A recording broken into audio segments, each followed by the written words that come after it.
Daiho had been staring at the same tablet fragment for 3 hours. His eyes hurt from the dim blue lighting of the archive room, and his back ached from sitting too long. Around him, rows of shelves stretched into the darkness, filled with artifacts from dead civilizations nobody cared about anymore. This was his job. This was his life.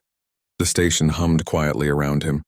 Epsilon 7 was one of the Coalition's largest research facilities, floating in the empty space between star systems. Thousands of aliens from dozens of species worked here, studying the mysteries of the galaxy. Most of them never spoke to Daiho.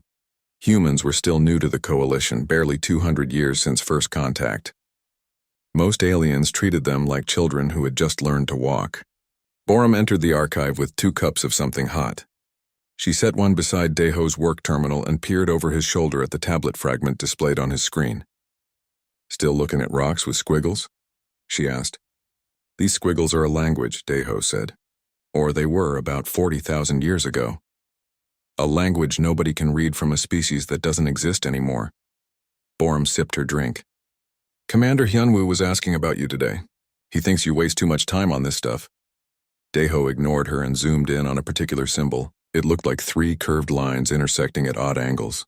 He had seen something like it before, but he could not remember where. His mind itched with the familiarity of it. "Why do you care so much about dead languages?" Borum asked. She was not being mean. She genuinely wanted to understand. Daiho thought about it for a moment.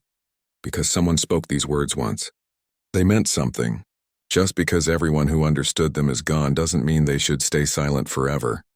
Borum smiled a little. "You're strange, you know that?" "I've been told." She left him alone after that. Daiho kept working. He pulled up files from 17 different archaeological sites across the galaxy.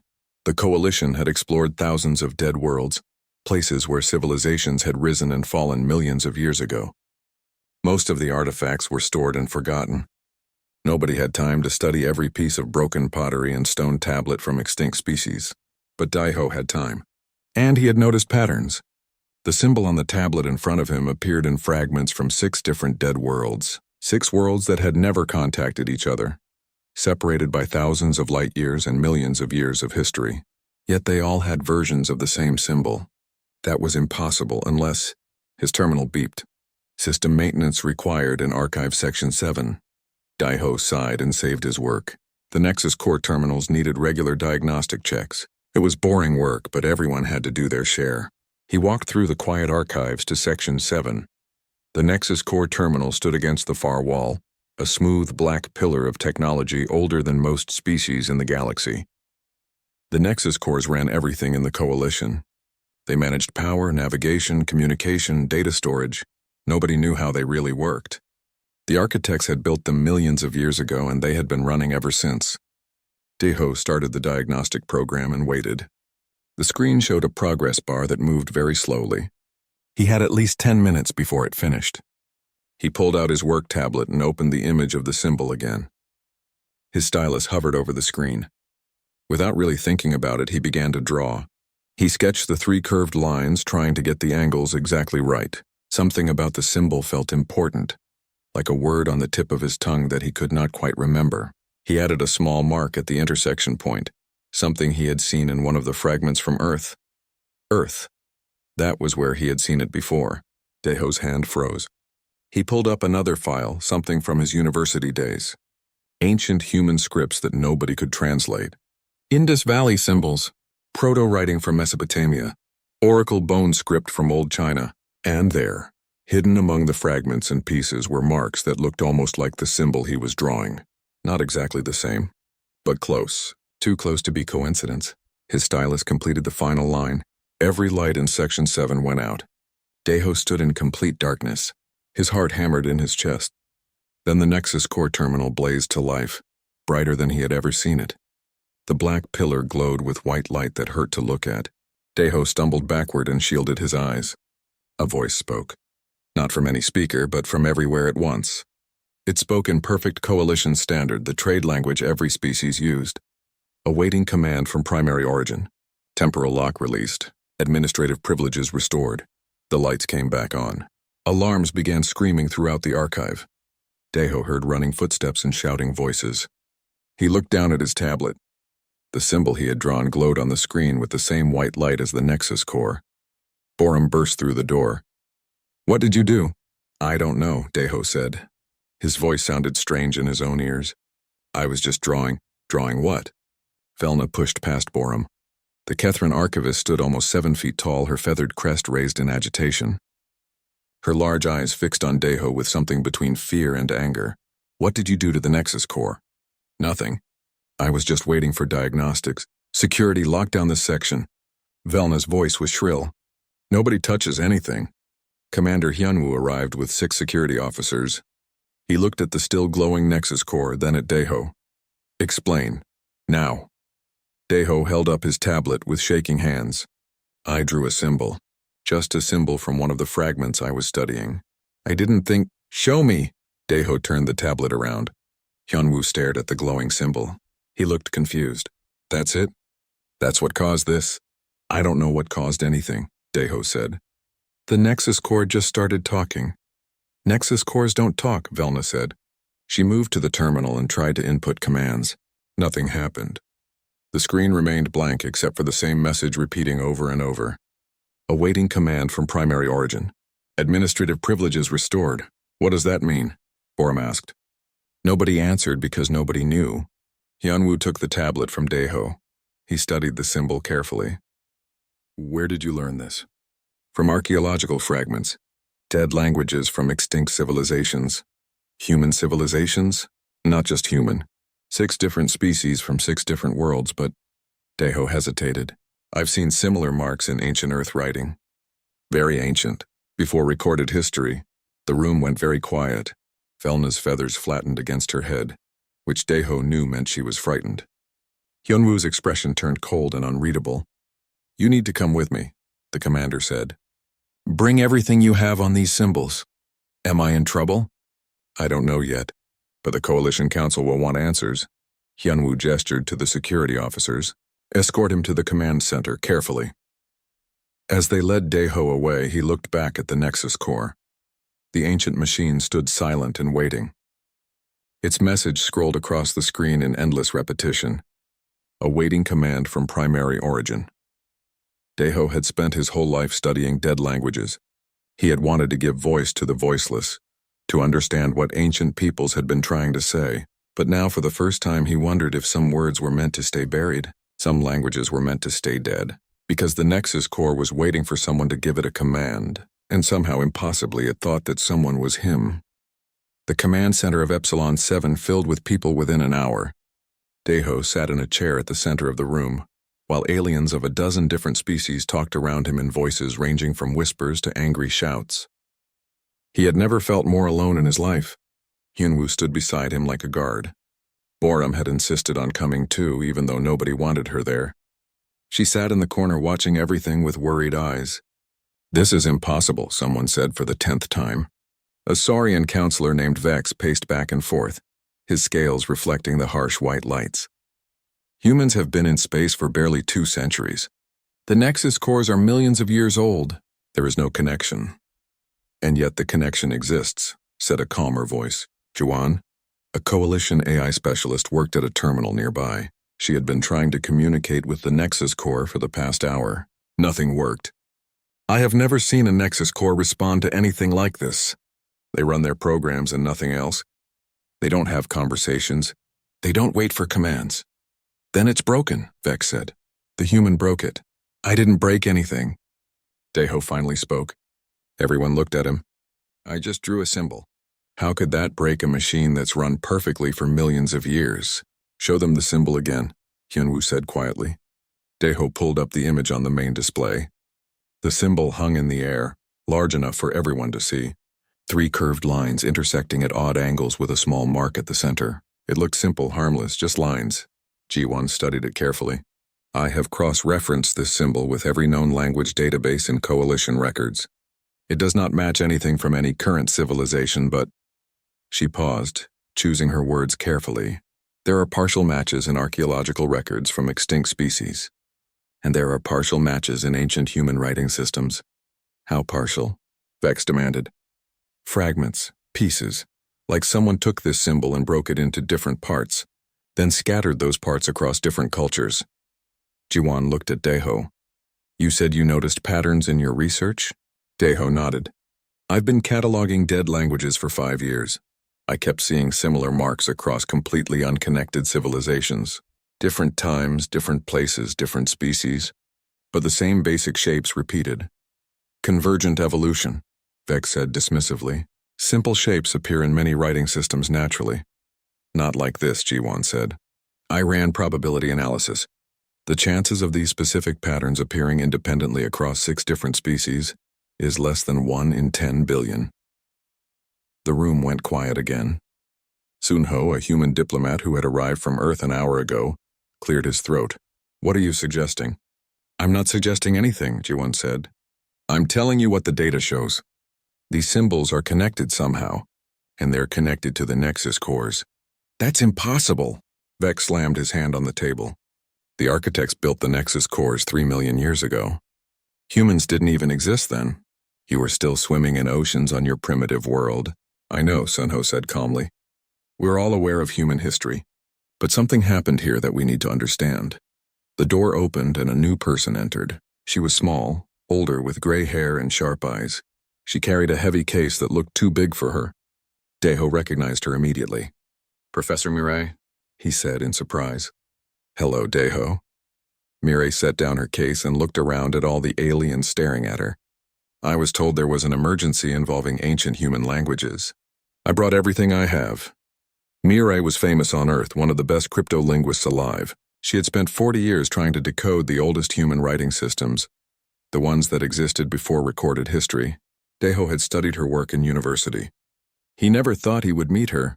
We need you to look at something, Yunwoo said. He showed her the symbol. Mirai went very still. She stared at the symbol for a long time without speaking. Then she opened her case and pulled out files, tablets, and old paper books.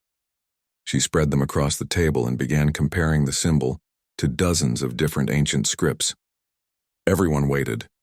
The only sound was Miri turning pages and muttering to herself. This is Sumerian, she said, pointing to one book. 5,000 years old. See this mark?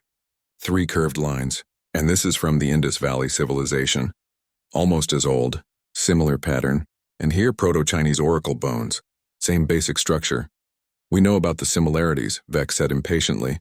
What does it mean? Mirai looked up at him with an expression that made the large Saurian take a step back. It means someone taught all these civilizations the same writing system. Then that system was deliberately broken apart and hidden. I've been saying this for years, but nobody believed me. Hidden by who? Sunho asked. I don't know. But it happened long before recorded history. Before the first cities, before agriculture, maybe 40 or 50,000 years ago. Mirai turned to Deho. You completed the symbol. You put all the pieces back together. I didn't mean to, Deho said. I was just drawing what I saw in the fragments.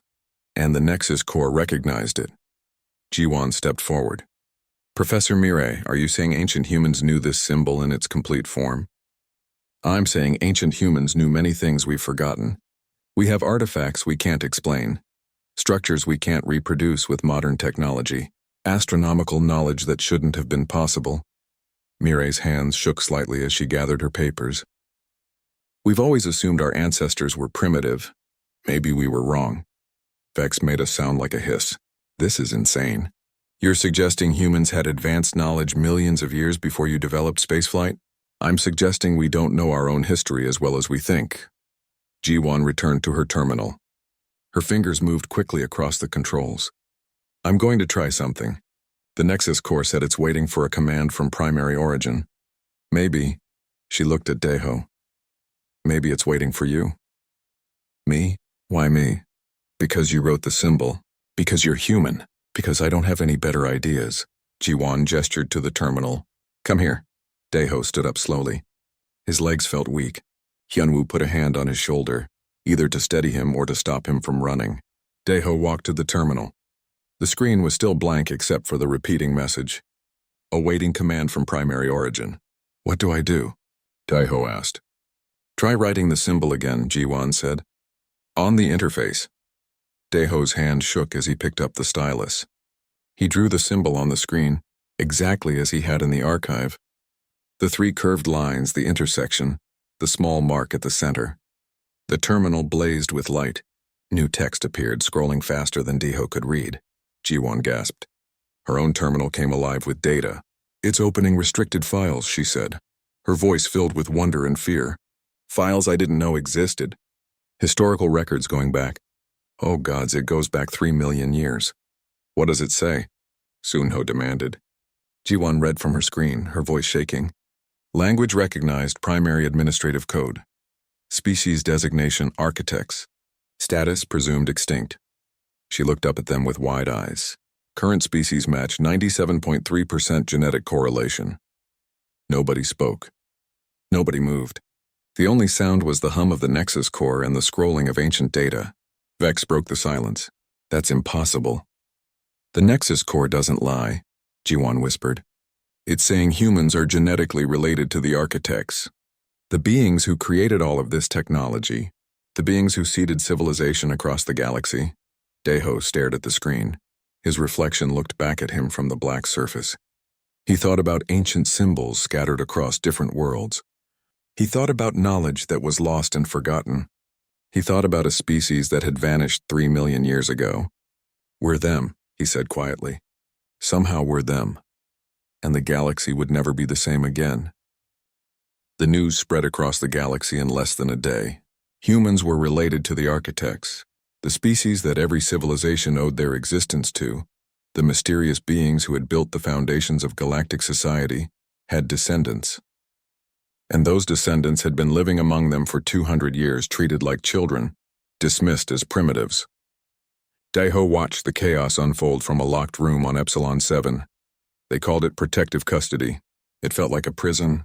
"Earth is going crazy," Borum said, reading from her tablet. She had been allowed to stay with him, though armed guards stood outside the door. "There are protests, celebrations, panic. Half the planet thinks this is the greatest moment in human history. The other half thinks it's a mistake that will get us all killed." "What do you think?" Deho asked. Borum was quiet for a moment. "I think we just became the most important and most dangerous species in the galaxy at the same time." She was right. The Coalition Council had been in emergency session for 18 hours. Every species had an opinion. Some wanted humanity elevated to leadership positions immediately. Others wanted humans quarantined until they could prove they weren't a threat. A few wanted humans eliminated entirely. Counselor Vex led that last group. "We cannot trust them," Vex's voice echoed from the council broadcast. "For 200 years, humans claimed ignorance of their past. Now we discover they are architects. This is either the greatest deception in galactic history or the most dangerous coincidence. Either way, they are too risky to leave free." Sunho responded with practiced diplomatic calm. "The human government had no knowledge of this connection. We are as surprised as you are. Our archaeological records show no evidence of advanced civilization in our past." "Or you hid that evidence," another counselor said. "How do we know you didn't plan this? Wait until you were accepted into the coalition, then reveal your true nature, because that's insane," Sunho said, his calm finally cracking. "We have been studying our own planet for thousands of years. We have found no architect technology, no hidden bases, no secret knowledge. We barely made it to space on our own. How could we possibly be the architects?" Yuna, Earth's premier, appeared on the screen next to Sunho. She looked tired. Deho knew she had been awake for days dealing with the crisis. "We are being completely transparent with all our data. Every archaeological record, every genetic database, every historical document. Earth is opening everything to coalition inspection. We want answers as much as you do." The council argued for another hour before finally adjourning. Nothing was decided. Nothing was resolved. Deho turned off the broadcast. His head hurt.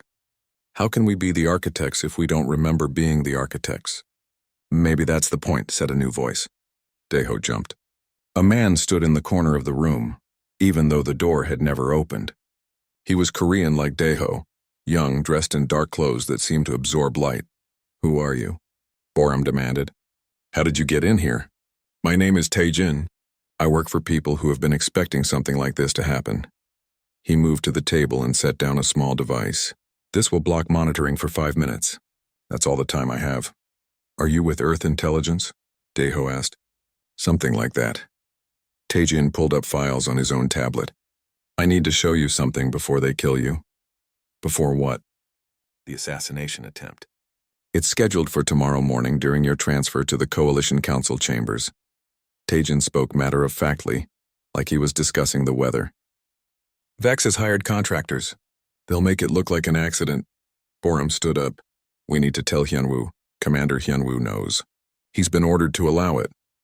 Tajin looked at her with something like pity. You really think this is the first time humans have been connected to the architects?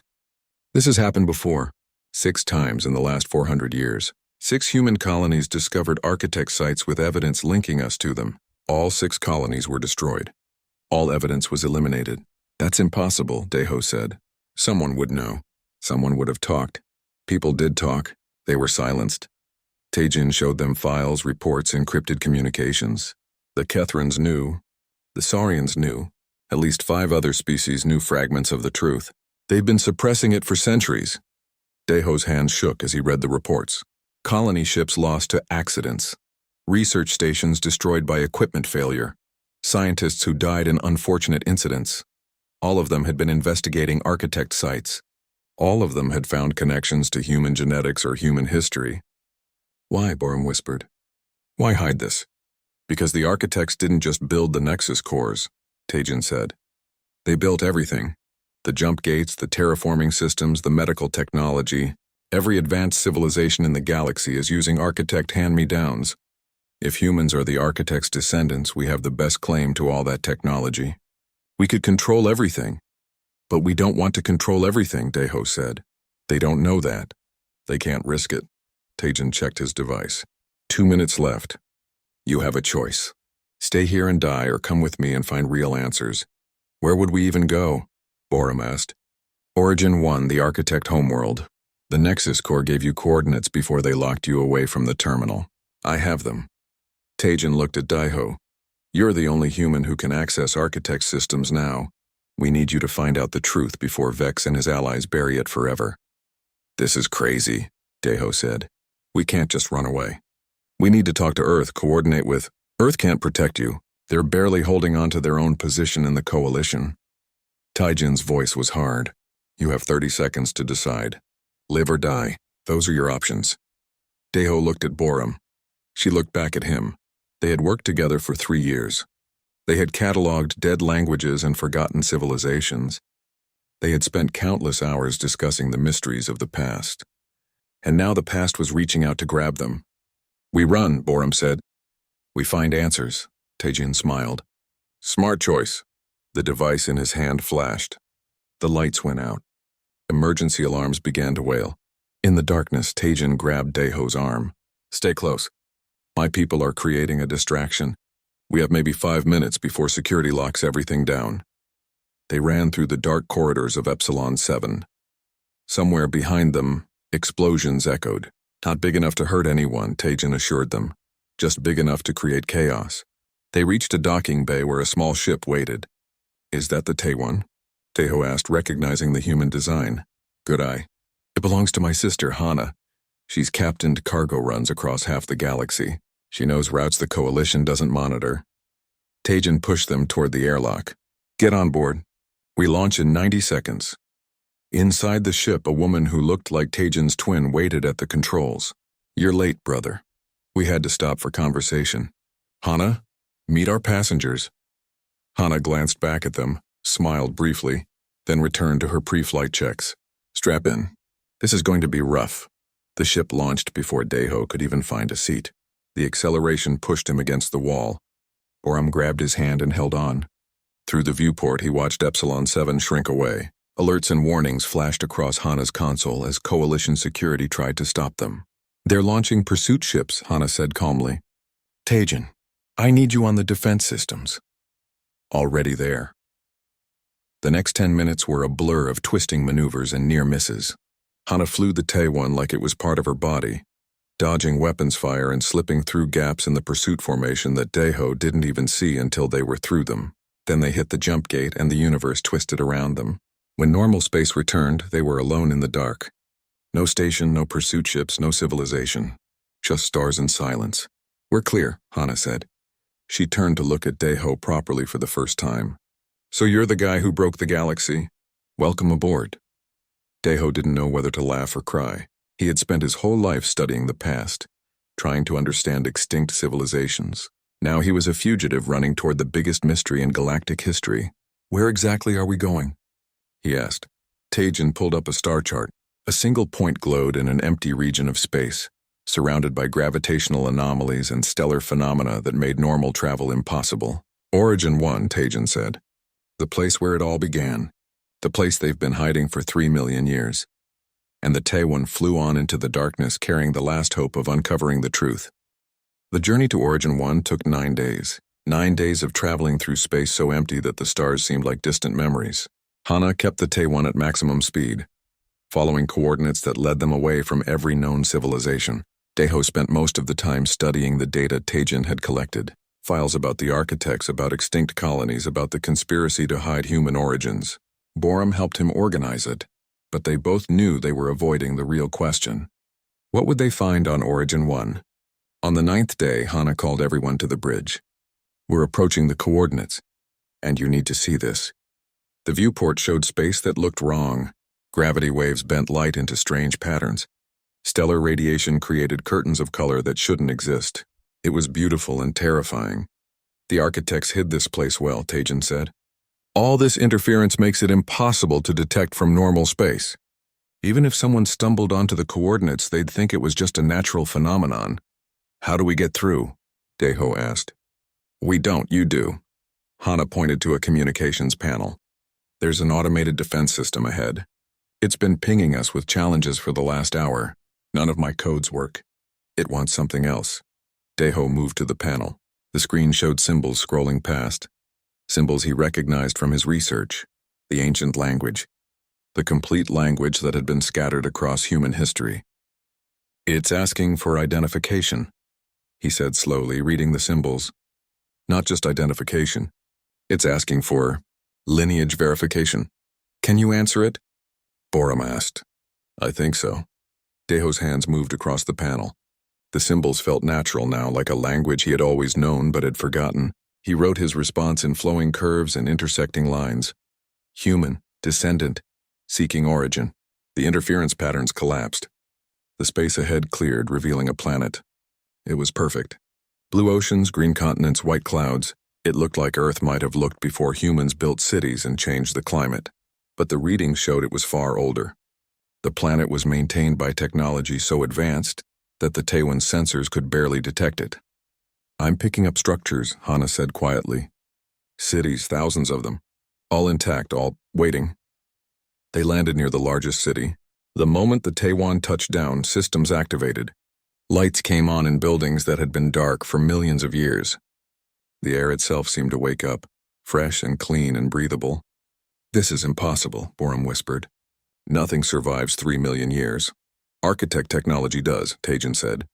He had brought weapons, but they seemed useless here. Stay alert anyway. They stepped out onto a landing pad made of material that looked like crystal but felt like warm stone. The city stretched before them, elegant towers and graceful bridges connecting structures that seemed to grow naturally from the landscape. Everything was empty. No people, no animals, no movement. Just the wind and the distant sound of water. Where is everyone? Deho asked. A voice answered him. Gone, as they intended. They all jumped. A figure materialized in front of them, formed from light and data. It looked humanoid, but not quite human. Tall and elegant with features that seemed to shift and change as it moved.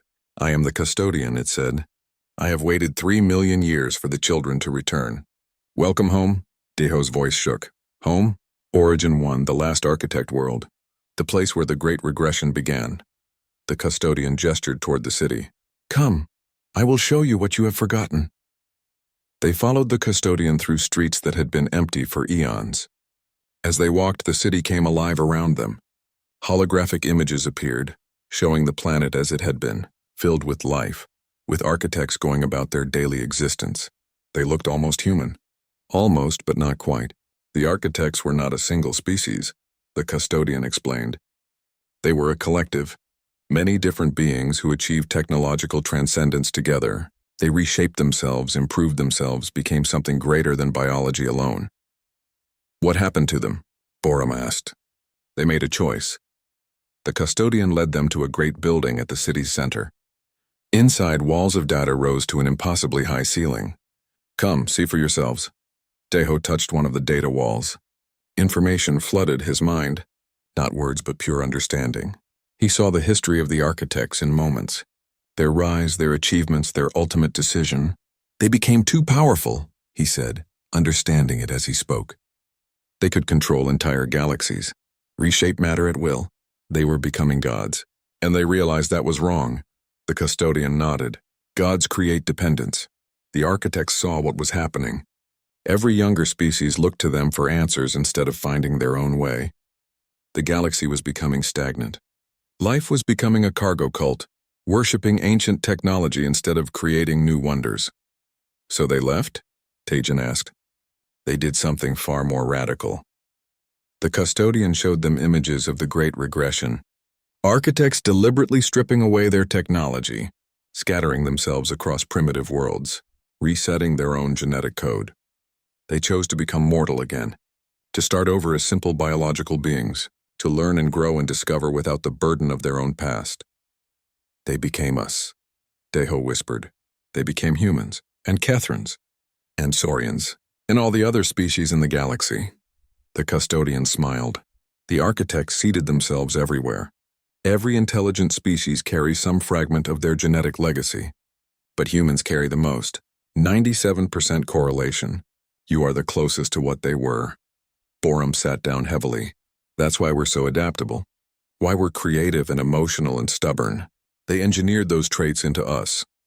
Yes, they wanted their descendants to rediscover innovation naturally, to build civilizations without the crutch of inherited technology. The custodian looked at Deho. They left behind the Nexus cores and basic technology to help younger species survive. But the real gift was the regression itself, the chance to be mortal, to struggle, to grow. Then why hide this place? Tejan asked. Why keep it secret? Because they knew their descendants would come looking eventually. When they were ready. When they had developed enough to ask the right questions. The custodian turned to face them fully. And now you are here. The first to find Origin 1 in 3 million years. You must make the choice they made. A control panel rose from the floor. 3 options appeared, written in the ancient language. Deho read them aloud. Reclaim. Restore all architect knowledge and technology to humanity. Become rulers of the galaxy. Renew. Share the architect inheritance equally among all coalition species. Refuse. Destroy all architect technology and knowledge. Force everyone to advance naturally. These are our choices? Borum asked. These are the choices the custodian program was designed to offer, the AI said. But you are free beings. You may choose differently if you wish. Before anyone could respond, alarms began screaming. Hana's voice came through their communicators. We have ships incoming. Multiple capital-class vessels. It's a coalition fleet led by Vex. How did they find us? Tejan demanded. The same way you did, the custodian said calmly. The Nexus cores shared the coordinates with all species when you activated the system. Vex and his allies have been traveling here just as you have. They simply took longer to arrive. Deho ran to a window. He could see the fleet descending through the atmosphere. Dozens of warships, weapons armed, shields up. What do we do? Borum asked. The custodian looked at Deho. The choice must be made. Whatever you decide will affect the entire galaxy. Choose quickly. Choose wisely. Deho stared at the 3 options. Each one would change everything. Each one would determine the future of every species in known space. And he had maybe minutes to decide. The weight of 3 million years of history pressed down on his shoulders. The architects had given up everything for this moment, for the chance that their descendants would choose wisely. But what was wisdom? What was right? Outside, Vex's fleet surrounded the city. A communication came through.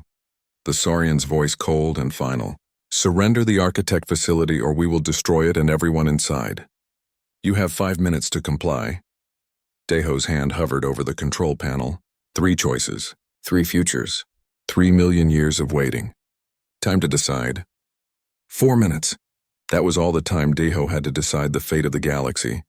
Outside, Vex's fleet powered up their weapons. Energy readings spiked across every scanner. The custodian stood silent, waiting. Borum gripped Deho's arm. Tajin checked his weapons even though they both knew guns were useless against warships. We can't fight them.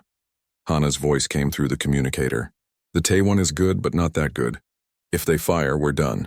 The city has defensive systems, the custodian said calmly.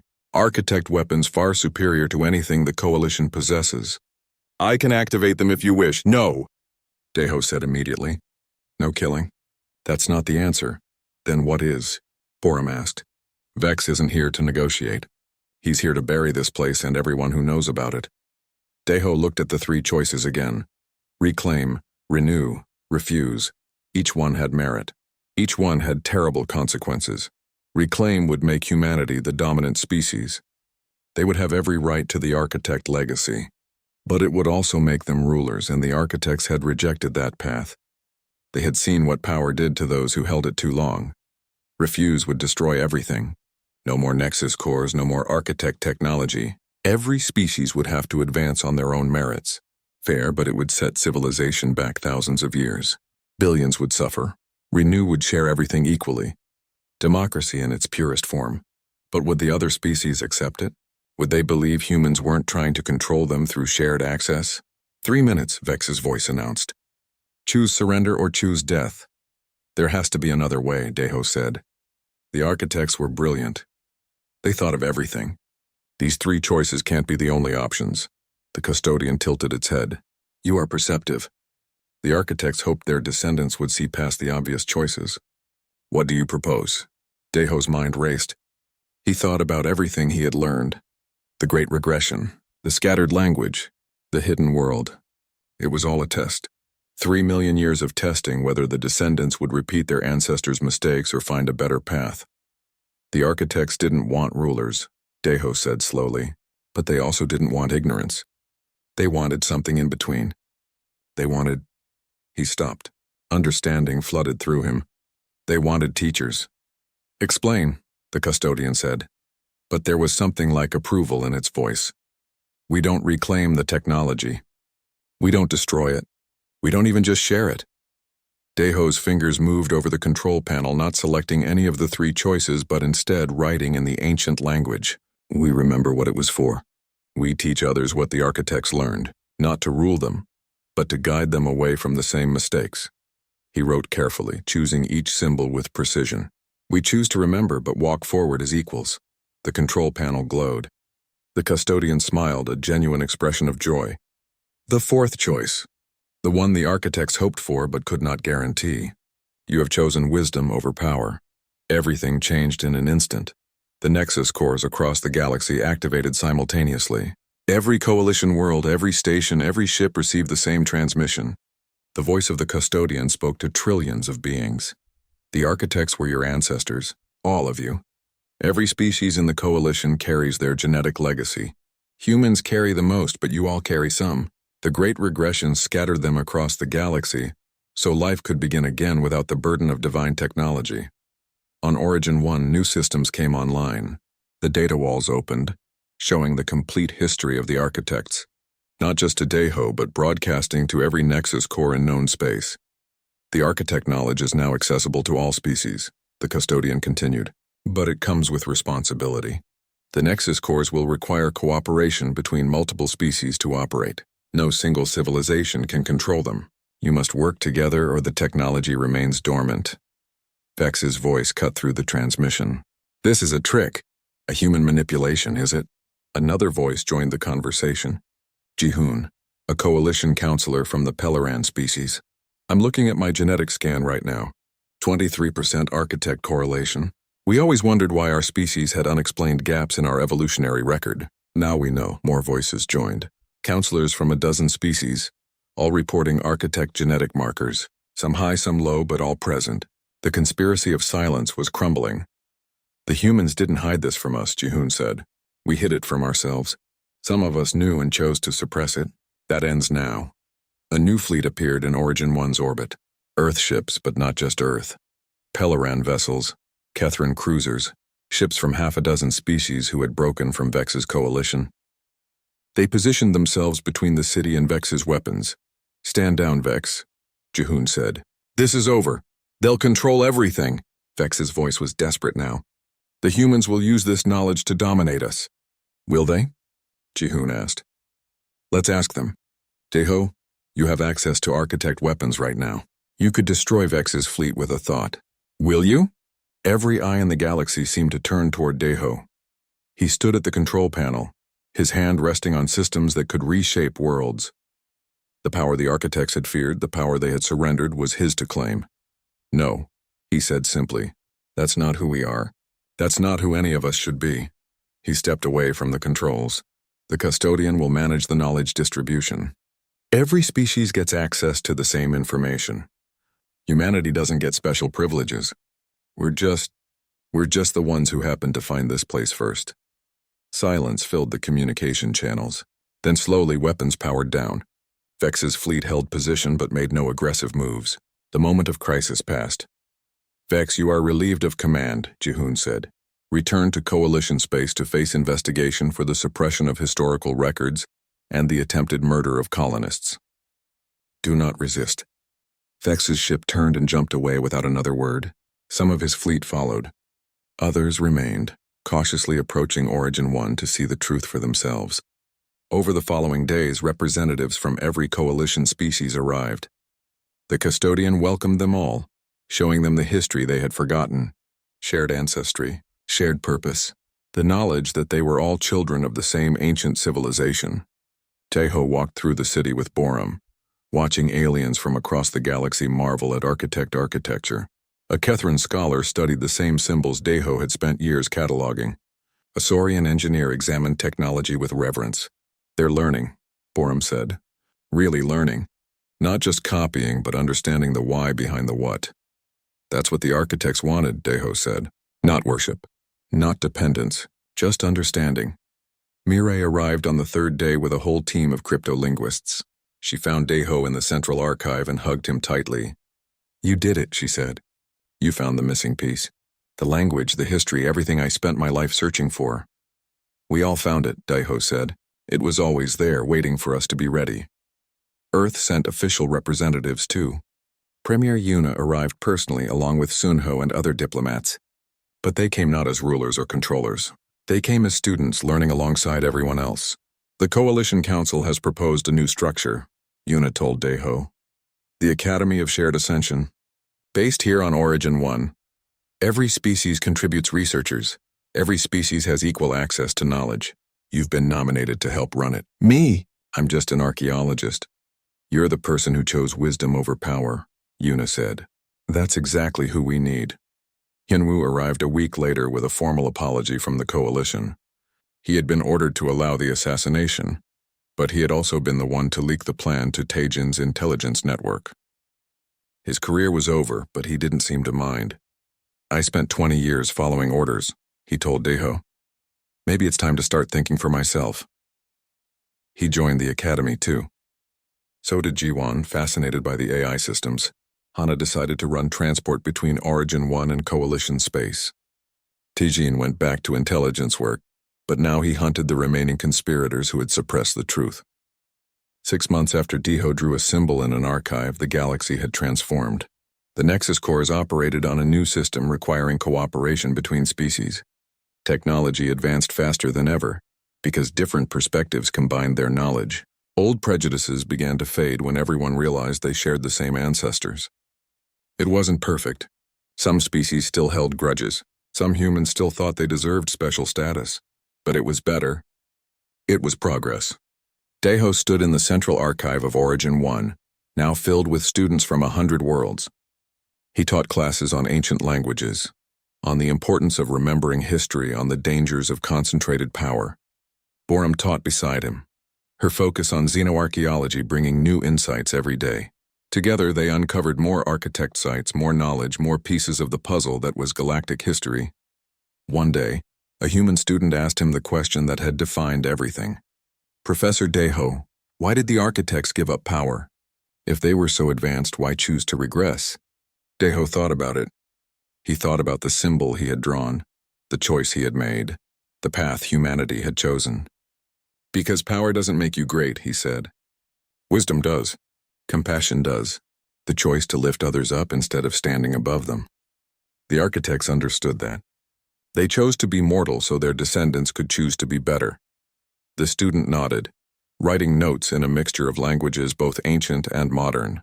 Outside the archive, a monument stood in the city center, built by representatives of every coalition species working together. On it was carved a single word in the ancient architect script, the script that was now taught in schools across the galaxy. The word meant beginning because that was what this was. Not an ending, not a return to the past, but the start of something new. A galaxy that remembered its origins but wasn't bound by them. A civilization that honored its ancestors by choosing to be better than they had been. Deho stood at the monument sometimes, reading the word and thinking about the long path from that day in the archive to here. He had wanted to give voice to the voiceless, to understand what ancient peoples had been trying to say, and in the end they had spoken to him, not with words but with a choice. The same choice they had made 3 million years ago. To be mortal, to be humble, to be human, and that Deho thought was the greatest gift of all.